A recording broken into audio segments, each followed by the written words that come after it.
This is episode 3, What is a Legacy Box? If something happened to you tomorrow, would your loved ones know where to find what they need? Not in a, it's in the office somewhere kind of way. I mean, would they know exactly where to go for your will, your life insurance documents, your medical wishes, your key contacts, your passwords, details about the house, any of your accounts? Would they know where to find the things that matter? For most of us, the honest answer is no. Usually, important documents live in a combination of files, computers, and boxes. Login details are at best in a notebook that maybe no one's ever heard of or knows about, or auto-saved in your phone or computer. Maybe there's an old will in a folder, but a new one in an email attachment. Maybe there are policies or statements and letters and miscellaneous mixed into a bag or a box in the garage or your office or closet, or in a pile on your dining room table, or maybe loose in a drawer, a kitchen drawer that's probably still in the envelopes. I understand all that. I've seen it and I've lived it. But here's what I've also seen. I've seen when everything is scattered, the people left behind pay for that.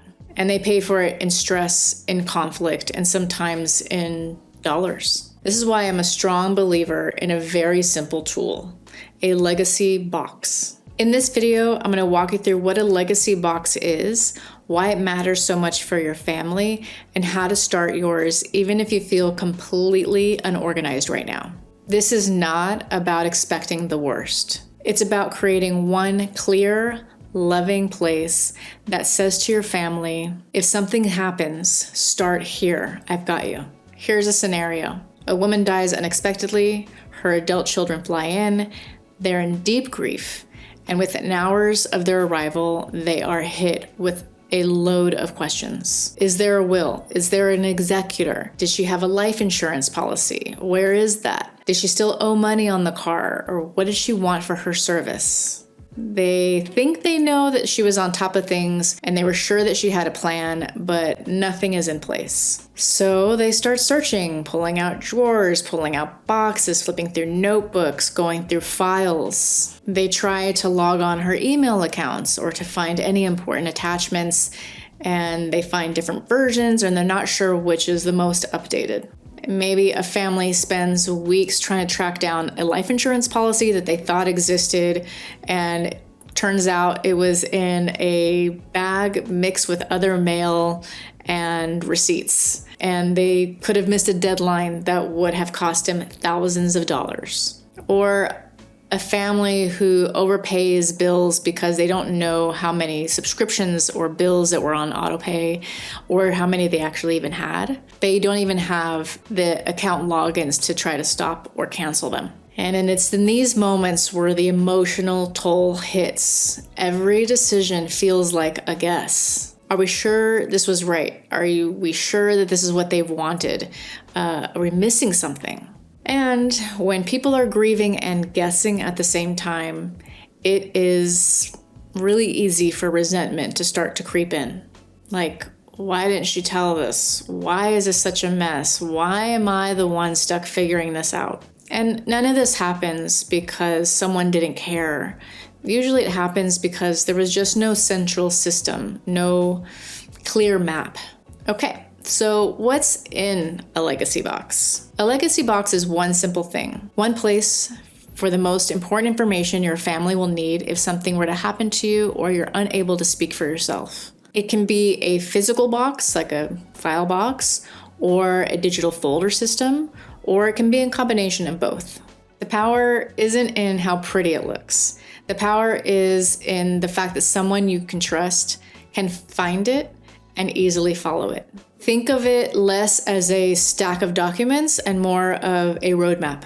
Inside it, you're answering the questions before they even have to ask. So here are some common sections and information for a good roadmap.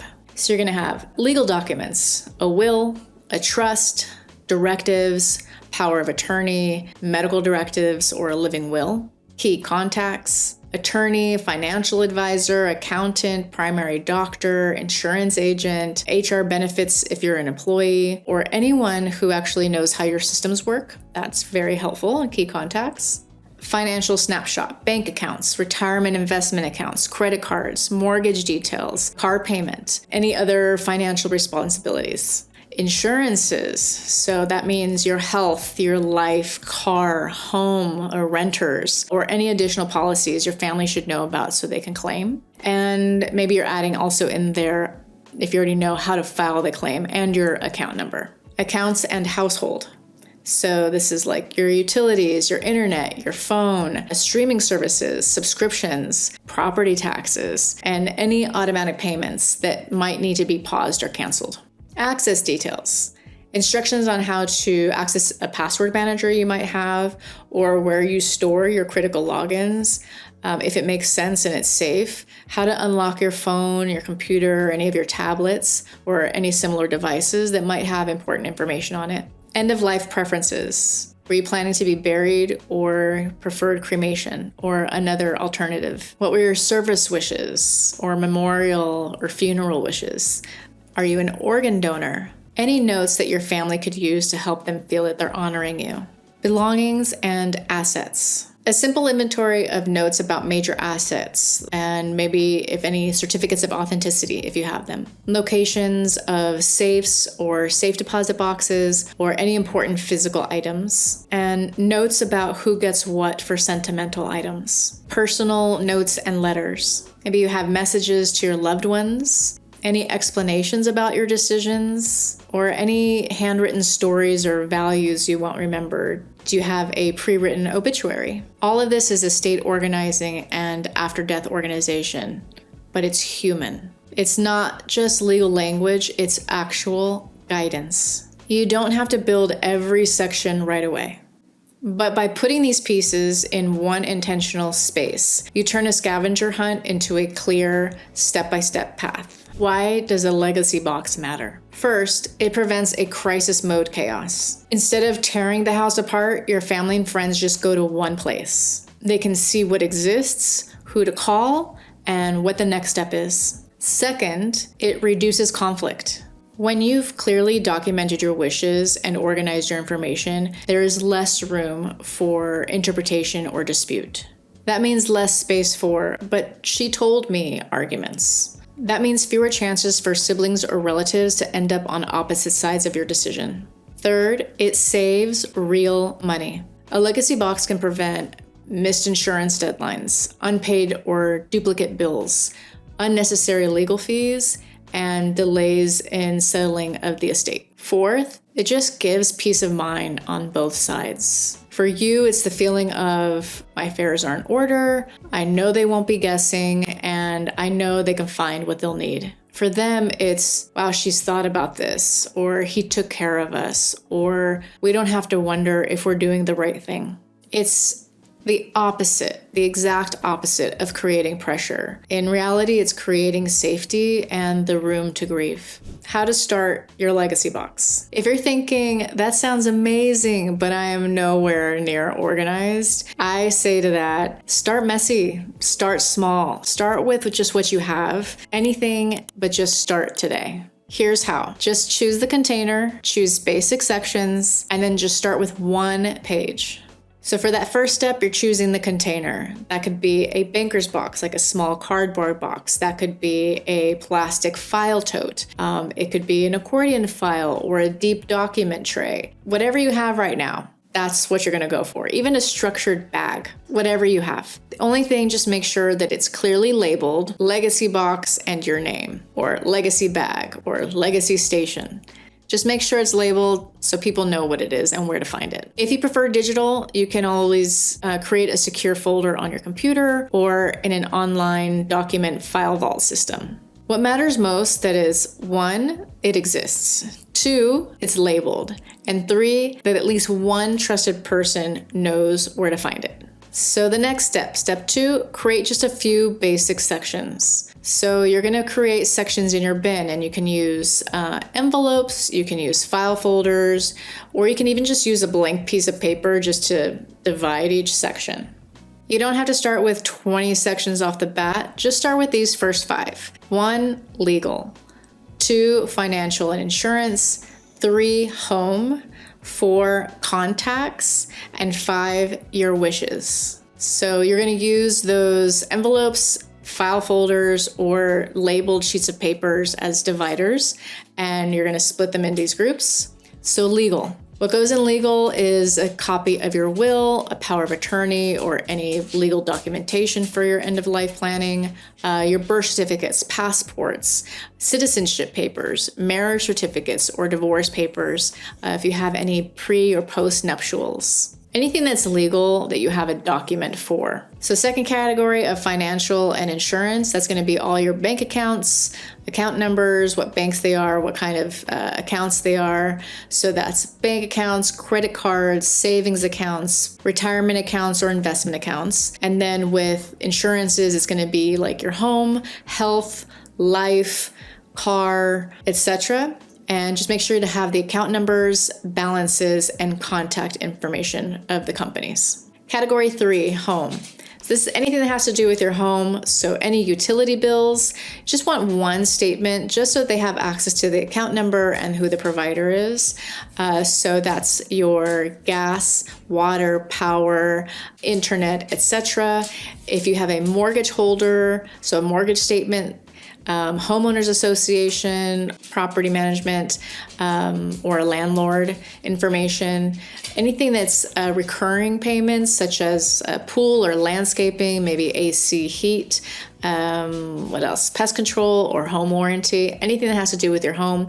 Put something in that folder, that section, they have access on who to call and what your account number is. So in section 4, contacts and info, you're going to have whoever your trusted person is. That could be your trustee, your executor, or just whoever you appointed as the person to handle your affairs. It can be a list of your family members who are the most immediate that you want to be contacted right away. Any advisors like a CPA, lawyers, or investment brokers. Any physicians or medical care that needs to be contacted. Friends who you want to be directly contacted. Maybe it's people that you want to have invited to your services. In that section, important info, you might also want to include a list of passwords or login information. You might also want to include your passwords or a direction on how to access your passwords for your phone, computer, or your online secured legacy box. If you have a digital copy of everything on a thumb drive, you can go ahead and drop that in the legacy box as well.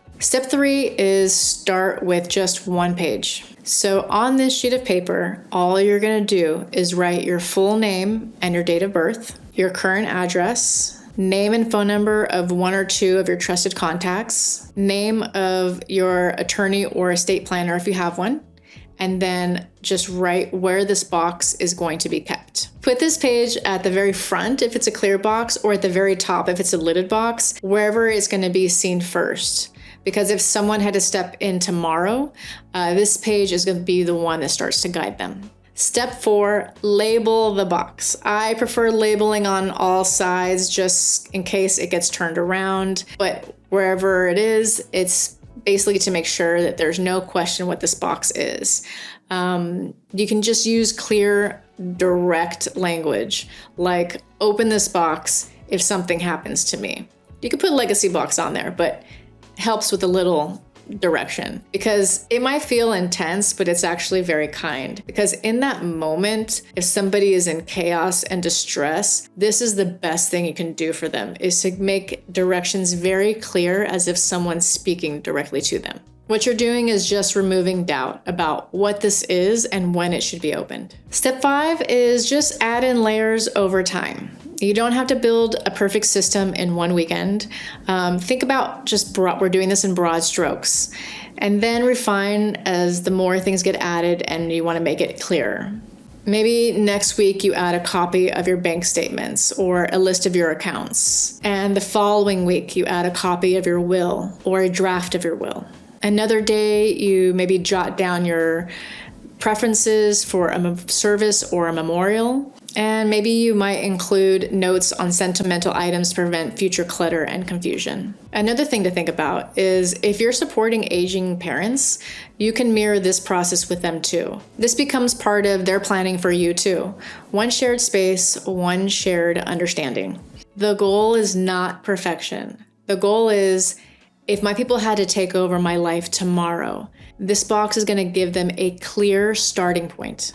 I want you to remember something important. Creating a legacy box isn't about inviting something bad to happen. On the contrary, it's actually about choosing to meet a reality with love instead of fear. Truth is, every one of us will leave something behind, and you can either leave a trail of questions, scattered documents, resulting in quiet resentment.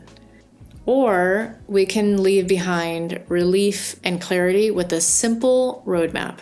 This would empower your people with a sense of, we know what to do.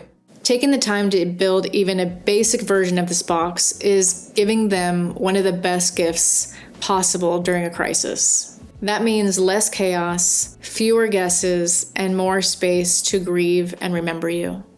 So your action step after this video is very small and very specific.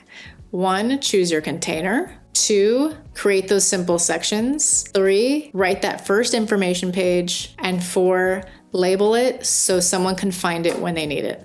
And if you're willing, tell me in the comments, what's one thing you wish had been easier after handling a loved one's affairs? Or what's the first thing you immediately know you want to add to your legacy box? If this has helped you feel a little bit more prepared, subscribe for more step-by-step support on legacy boxes, death cleaning, estate organizing, and end-of-life organizing, so you can protect the people you love practically and emotionally way before they even need to open that box. If this resonated with you, join my Skool community.